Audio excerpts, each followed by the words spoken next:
दूसरी बात कही केंद्रीय गृह मंत्री अमित शाह ने। उन्होंने कहा घुसपैठियों को संरक्षण ममता बनर्जी की सरकार दे रही है।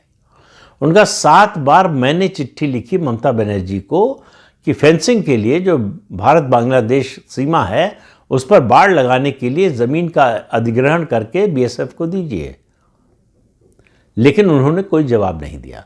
4 बार केंद्रीय गृह सचिव पश्चिम बंगाल के मुख्य सचिव से मिलने आए इस संबंध में, उनसे मांग की कि आप ज़मीन का अधिग्रहण कीजिए और वहाँ पर बाड़ लगाने का काम शुरू होने दीजिए, लेकिन ममता बनर्जी की सरकार ऐसा होने नहीं दे रही है और आरोप लगाती है कि बीएसएफ तो केंद्र सरकार के पास है, क्यों नहीं रोक रही है घुसपैठ।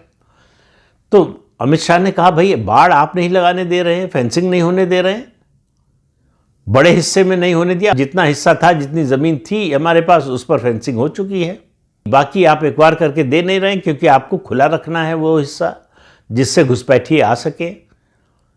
दूसरी बात, वो आते हैं तो फर्जी दस्तावेज बनाकर उनको वैध बनाने का काम राज्य सरकार करती है।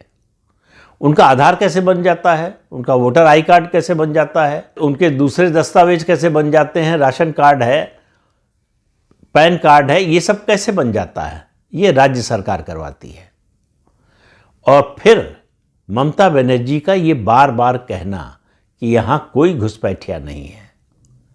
अब इस बात को तो शायद उनके कैडर के लोग, उनकी पार्टी के नेता भी अगर उनसे बंद कमरे में बात कीजिए तो ये मानने को तैयार नहीं होंगे कि पश्चिम बंगाल में कोई घुसपैठिया नहीं है।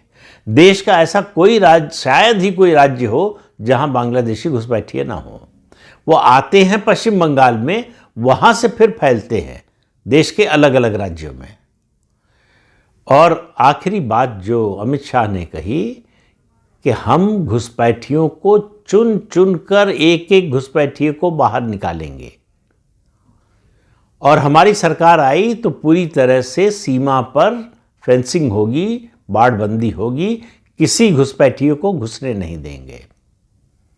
अब प्रश्न आ जाता है फिर से पश्चिम बंगाल के हिंदुओं पर कि क्या वो इस खतरे को देख रहे हैं, क्या वो इस खतरे की गंभीरता को समझ रहे हैं, क्या उनको ये बात समझ में आ रही कि तृणमूल कांग्रेस और ममता बनर्जी चौथी बार आ जाएंगी तो उनका क्या हाल होगा।